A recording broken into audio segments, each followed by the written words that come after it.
ನಮಸ್ಕಾರ ವೀಕ್ಷಕರೇ, ನಾನು ನಿಮ್ಮ ಜಗದೀಶ್. ಕೊಡಗಿನಲ್ಲಿ ಮುಂಗಾರಿನ ಯಾವುದೇ ಮುನ್ಸೂಚನೆ ಕಂಡುಬರ್ತಾ ಇಲ್ಲ. ಈಗಾಗಲೇ ಜೂನ್ 20 ಕಳೀತಾ ಇದ್ದರೂ ಸಹ ಮುಂಗಾರು ಮಳೆ ಈ ಭಾಗದ ರೈತರಿಗೆ ಕನಸಾಗಿ ಉಳಿದಿದೆ. ಸಾಕಷ್ಟು ರೈತರು ಬಿತ್ತನೆ ಬೀಜಗಳನ್ನು ತಮ್ಮ ಗದ್ದೆಯಲ್ಲಿ ಬಿತ್ತಿದ್ರೂ ಸಹ ಮಳೆ ಬರದೆ ಕಂಗಾಲಾಗಿದ್ದಾರೆ. ಈಗಾಗಲೇ ದಕ್ಷಿಣ ಕೊಡಗಿನ ಹಳ್ಳಿಗಟ್ಟು ಗ್ರಾಮದ ಉದೂರು ಬಳಿ ಇರತಕ್ಕಂಥ ಒಬ್ಬರು ರೈತರು ಈ ಜಿಲ್ಲೆಗೆ ರೈತರ ಸಮಸ್ಯೆಗಳಿಗೆ ಮತ್ತು ಬೀಜೋತ್ಪಾದನೆಗೆ ಸಾಕಷ್ಟು ಶ್ರಮವನ್ನು ಆರಂಭದ ವರ್ಷದಿಂದಲೂ ಮಾಡ್ಕೊಂಡು ಬಂದಿದ್ದಾರೆ. ಈ ಭಾಗದಿಂದಲೇ ಸಾಕಷ್ಟು ಬೀಜವನ್ನು, ಭತ್ತದ ಬೀಜವನ್ನು ರೈತರು ಕಲೆಕ್ಟ್ ಮಾಡ್ತಾಯಿದ್ರು. ಈಗ ಇವರು ಬಿತ್ತಿರತಕ್ಕಂಥ ಏನು ಭೂಮಿ ಇದೆ, ಇಲ್ಲಿ ಮಳೆ ಬಾರದೆ ಕಷ್ಟಕ್ಕೊಳಗಾಗಿದ್ದಾರೆ. ಬೆಳೆದಕ್ಕಂಥ ಪೈರು ಏನು ಬಂದಿದೆ ಅದು ಕೂಡ ನೆಲಕಚ್ಚಿದೆ. ಇನ್ನು ಸಾಕಷ್ಟು ಭೂಮಿಯಲ್ಲಿ ಮತ್ತೆ ಬೀಜ ಉತ್ಪಾದನೆ ಮಾಡಲಿಕ್ಕೆ ಪ್ರಯತ್ನ ಮಾಡಿದರೂ ಸಹ ಪ್ರಾಣಿ ಪಕ್ಷಿಗಳ ಹಾವಳಿಯಿಂದ ತೊಂದರೆ ಆಗಿದೆ. ಇಂಥ ಒಂದು ಸ್ಥಳಕ್ಕೆ ಈಗ ನಾನು ಹೋಗ್ತಾ ಇದ್ದೀನಿ. ರೈತರ ಸಂಕಷ್ಟಗಳನ್ನು ಈಗ ನಿಮಗೆ ನಾನು ತೋರಿಸೋ ಒಂದು ಪ್ರಯತ್ನ ಮಾಡ್ತಾಯಿದ್ದೀನಿ.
ಇದು ಕೀಳುವಾಗ ನೋಡಿ ಕೆಲವು ದೂರ ಬಂದಿದೆ. ಅಂದರೆ ಪಕ್ಷಿಗಳು ತಿಂದಿರ್ತವೆ ಪಾರಿವಾಳ, ಮತ್ತು ನಾಯಿಗಳು ತುಳಿದು ಅದ್ರ ಮೇಲೆ ಆಟ ಆಡಿ ನಾನು 2 ಸಾರಿ ಮಣ್ಣು ಮುಚ್ಚಿದ್ದೇನೆ.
ನೋಡಿ ಇಲ್ಲಿ ಇದು ಜೂನ್ 13ರಂದು ಹಾಕಿದ್ದು ನಾನು. ಇದು ಬಂಗಾರ ಸಣ್ಣ ಅಂತ ಭತ್ತ. ಇಲ್ಲಿ ನೋಡಿ ಭತ್ತ ಎಲ್ಲ ನಾಯಿಗಳು ಮೇಲೆ ಮಾಡಿದೆ. ಇಲ್ಲಿ ನೋಡಿ ಕಾಣುತ್ತಾ, ನಾಯಿಗಳು ಎಳೆದು ಮೇಲೆ ಮಾಡಿದೆ. ಕೆಲವು ಕಡೆ ಮೊಳಕೆ ಬಂದಿದೆ, ನಾಯಿಗಳೆಲ್ಲ ತುಳಿದು ಹಾಳು ಮಾಡಿದೆ. ಮಳೆ ಇಲ್ಲ ನೋಡಿ, ಭತ್ತಗಳ ಮೇಲೆ ಕಾಣ್ತಾ ಇದೆ. ಎಲ್ಲ ಪಾರಿವಾಳ ತಿಂದು ಉಳಿದಿದ್ದು ಭತ್ತ. ನೋಡಿ ಹೆಜ್ಜೆಗಳು ಎಷ್ಟಿದೆ. ಅದು ಹುಟ್ಟಬೇಕಿತ್ತು ಇಷ್ಟವರೆಗೆ, ಇವತ್ತಿಗೆ 6 ದಿನ ಆಯಿತು. ನೋಡಿ ಕೆಲವು ಕಡೆ ಗ್ರೀನ್ ಬಂದಿದೆ. 3 ಸಾರಿ ಮುಚ್ಚಿಸಿದ್ದೇನೆ. ನಾಯಿಗಳು ದಿನಾ ಬಂದು ಬೆಳಿಗ್ಗೆ ಆಟ ಆಡಿ ಎಲ್ಲ ಎಳೆಟ್ಟು ನಾಯಿಗಳು ಇದ್ರು, ಅದ್ರ ಜೊತೆ ಪಾರಿವಾಳ ಬೇರೆ ತಿಂತದೆ ಬೀಜಗಳನ್ನು.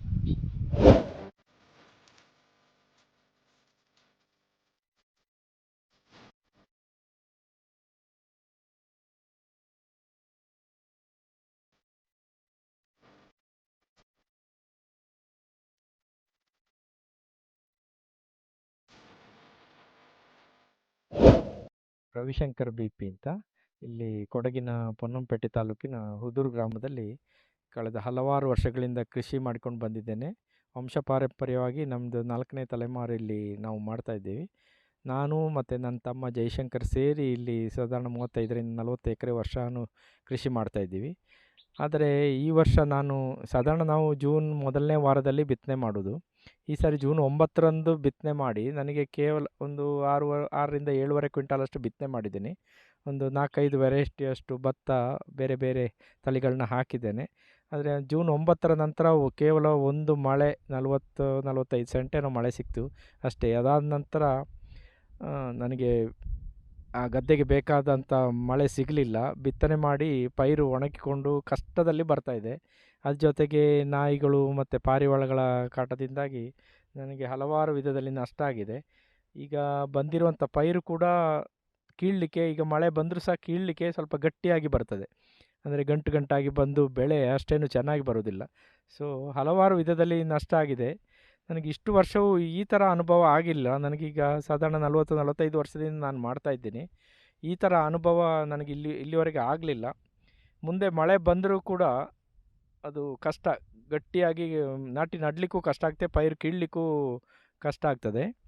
ಹಾಗೆ ಇನ್ನೂ ವಾರಕ್ಕೊಂದು ಸಲ ಇನ್ನೂ ಬಿತ್ತನೆ, ಜೂನ್ ಎಂಡ್ವರೆಗೆ ಬಿತ್ತನೆ ಮಾಡಲಿಕ್ಕಿದೆ ನನಗೆ. ಸಾಧಾರಣ 30ರಿಂದ 35 ವೆರೈಟಿ ನಾನು ಹಾಕ್ತಾಯಿದ್ದೀನಿ ವರ್ಷಂಪ್ರತಿ. ನಾನು ಸಾಧಾರಣ ಬಿತ್ತನೆ ಬೀಜನೇ ನಾನು ಕೊಡಗಿನ ಮತ್ತು ಹಾಸನ ಜನಗಳಿಗೆ ಕೊಡ್ತಾಯಿದ್ದೀನಿ. ಸೊ ಇದರಿಂದ ನನಗೆ ತುಂಬ ಏಟಾಗಿದೆ. ಈ ಸಾರಿ ಮೊದಲನೇದಾಗಿ KHP 10, KMT, ಬೇವು ಬೆಲ್ಲ, ಬಂಗಾರ ಸಣ್ಣ ಮತ್ತು ಮೂಡಿಗೆರೆಯಿಂದ ಕೆಲವು KHP 10 ಭತ್ತ ತರಿಸಿದ್ದೇನೆ ಹೊಸದು, ಫೌಂಡೇಶನ್ ಸೀಡ್ಸ್ ಮತ್ತು ಬ್ರೀಡರ್ ಸೀಡ್ ಅಂತ. ಅದೆಲ್ಲ ಹಾಕಿದ್ದೇನೆ. ಈಗ ನಾಯಿಗಳು ಮತ್ತು ಪಕ್ಷಿಗಳಿಂದ ತುಂಬ ನಷ್ಟ ಆಗಿದೆ. ಅದು ಅಲ್ಲದೆ ಈ ಮಳೆ ಕಡಿಮೆ ಆಗಿ ನನಗೆ ತುಂಬ ತೊಂದರೆ ಆಗಿದೆ. ಅದಕ್ಕೆ ಏನು ಮಾಡಬೇಕು ಅಂತ ಗೊತ್ತಾಗಿಲ್ಲ. ಒಂಥರ ಕೈ ಕಟ್ಟಿಯೋದಾಗಿದೆ. ನಾನು ನಿಮ್ಮ ಜಗದೀಶ್, ಕೊಡಗು ಧ್ವನಿ ಡಿಜಿಟಲ್ ಮೀಡಿಯಾದಿಂದ. ನಮ್ಮ ಚಾನಲನ್ನು ಸಬ್ಸ್ಕ್ರೈಬ್ ಮಾಡಿ, ಲೈಕ್ ಮಾಡಿ, ಶೇರ್ ಮಾಡಿ.